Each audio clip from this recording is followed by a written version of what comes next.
Minute YouTuber वाले भैया लोग छटपटी देखे एको गाना कभी कभी मुलाकात हो जाला उल्टा सीधा मत लिखिए। अरे हम भुला जाइब रे सुन भैया। हां अरे चाय वाला भैया एको हिंदर से बड़ा सुंदर गीत बटे यार देखो कि अब का मतलब वही जुदाई के अब का मतलब वही जुदाई के। गाना तो बहुत सुंदर गइलू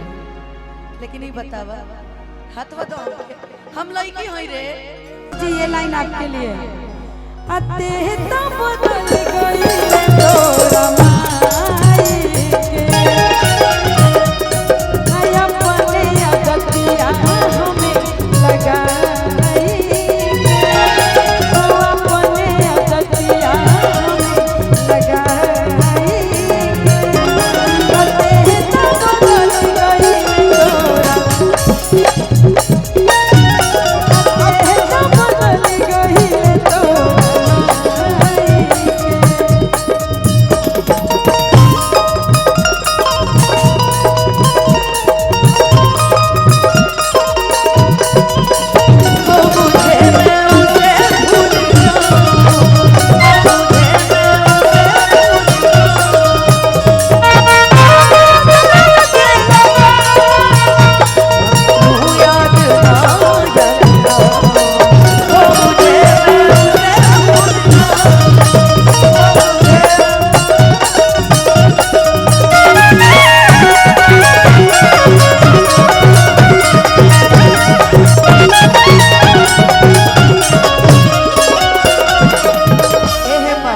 एक मिनट हम और तने रुको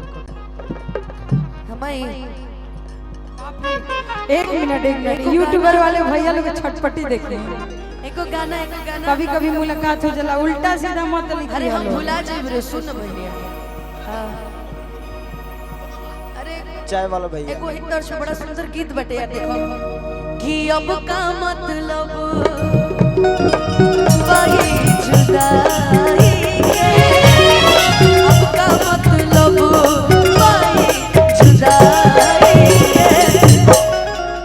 गाना तो बहुत सुंदर गइलू लेकिन ये बतावा हाथवा दो हम लड़की होई रे अरे बढ़िया गाइब दे रे ई डेरा तरी अच्छा तू लोगन के डरवा बेला तू खुदे डरता रह। देखिए डेराई के बात लिखे कैमरा बहुत लागल बा ना, चिंता घर मत परिवार बा हमार सास ससुर बा काले तारे बिया खाली एगो धरती पर भइल बा बाकी केहू के बिया ना होखे तहारो हो ऐसा पहले बात हमार बात नहीं सुनो। थे ना जब कि ई अब सुनावल का मतलब अब जब ई सुनावल चाहत रही अरे बढ़िया गावत और विवेकवा के ताली बजावल देखो के हो लागत है जैसे ओकर दीदिया के कैसन लइका कैसन बन ते आदमी के नाम ले ले रे जेकर अपना बहन बेटी के इज्जत के लाज नहीं खियो दूसरा के लाज का समझी कि हम तक के नियो के ना भाईनी वाह कि हम तक के नियो के ना भाईनी हम तोरा से अपन दिल के बात कहता नहीं कि दिल लगाई के कि अब का मतलब बाई जुदाई के कि अंगूरी में अंगूठी बांध लगाई के अब का मतलब जुदाई के अंगूरी में अंगूठी देखो क्योंकि घर अगर किसी का घर जोड़ नहीं सकते ना तो किसी का घर तोड़ना भी नहीं चाहिए चाहे कोई भी हो। एक पे नहीं बोल रहे सब पे बोल रहे हम एक बेर हमने में लड़ाई भई ओकरा बाद से आज तक नहीं भई। हां हमनी के लड़ाई भई रहे लेकिन मिल के लड़ाई ना भई कबो ना जैसे दूर दूर पर अतका गाओ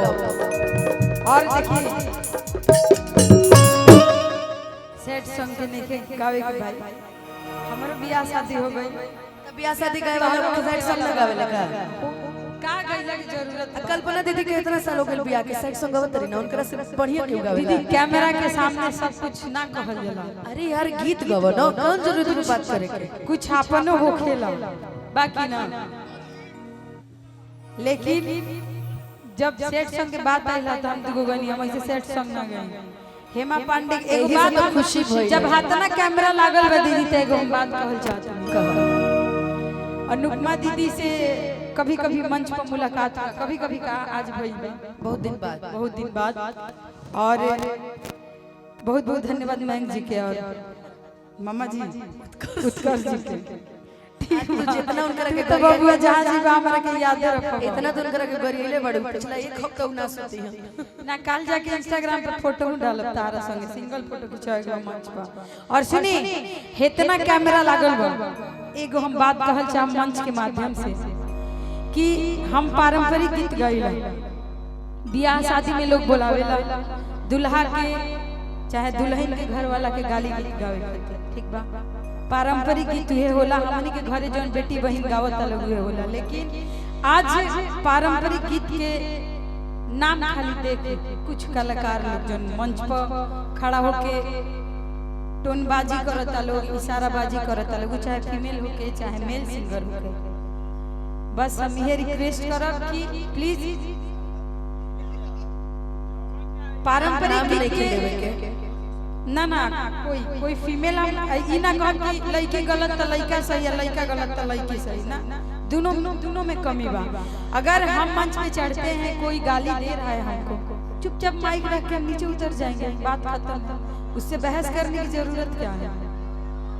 लेकिन नहीं नाम नहीं रखना है भैया प्लीज रिक्वेस्ट है मैं ये बस रिक्वेस्ट करूंगी कि हर किसी की बेटी बहन है आज हम लोग मंच पे खड़े हैं आप लोग कोई भजन सिंगर है कोई शादी ब्याह गाय वाला गायिका बा कोई लोक गीत गावता तो एक मतलब ही नहीं कि सब कलाकार खराब बा सब अपना अपना एक नंबर में बा तो बस ये कहब कि रउआ से जितना यूट्यूबर वाले लागल बलो सब कोई के है नहीं ठीक बा मुकेश भैया का नाम है मुकेश म्यूजिक न्यू यहाँ के तक कोनो हमारा तरफ से कोनो शिकायत नहीं है देखे एमे ऐसे यूट्यूबर बड़े से कि जे ना भी रही मंच पे ना तो हमरा भी तारा भी फोटो जोड़ के डाल दी है अब आदि में का कहिए कि फलानवा तो डाला था तो फलानवा अपन बहनी के गाड़ी दे तो हम दिए बे कोई बात ना जेकरा डाले के डाली फिर समय है भैया जेकरा डाले के बाद डाली फिर समय है हमनी के हां तो ठीक है बा एगो मंच के माध्यम से थोड़ी के कुछ कहता तारा में दम हो तो डाली हमरा में दम हो तो हम हटवाई बात खत्म हटवाई अब सीधे एक्शन लिए आ जिनकरा के रोके के बत रोक लिए हमरा कोनो बस पारंपरिक गीत के ये हम कहम कि रउआ सब पारंपरिक के ना सब कलाकार के इज्जत सम्मान देही जा जवन गायक गावे गइल बनी उ गाई प्यार सम्मान से मंच से नीचे उतरी बात खत्म बा काजी उजाला जी ठीक बनी देखिए उजाला एंटरटेनमेंट के ओनर है हां हां हां मालूम बा ना ब्रजेश जी कार मचता बताओ अनुपमा और हेमा पाने खड़ा बड़ी है से ना लेकिन रउआ सबसे बार-बार ये रिक्वेस्ट बा कि एकरा के साफ सुथरा रखब जा ना तो अगर खराब रखब जा तो मंच के माध्यम से कहत नहीं ई पहला मंच रहे दीदी के संग या दीदी हमारा संग ठीक दूसर का बार हमन के मंच पर साथे रहब जा लेकिन खड़ा ना होब जा ठीक बा और चली देखो हम ई हमरा के बियाह के गीत सिखा दी हम इनकरा के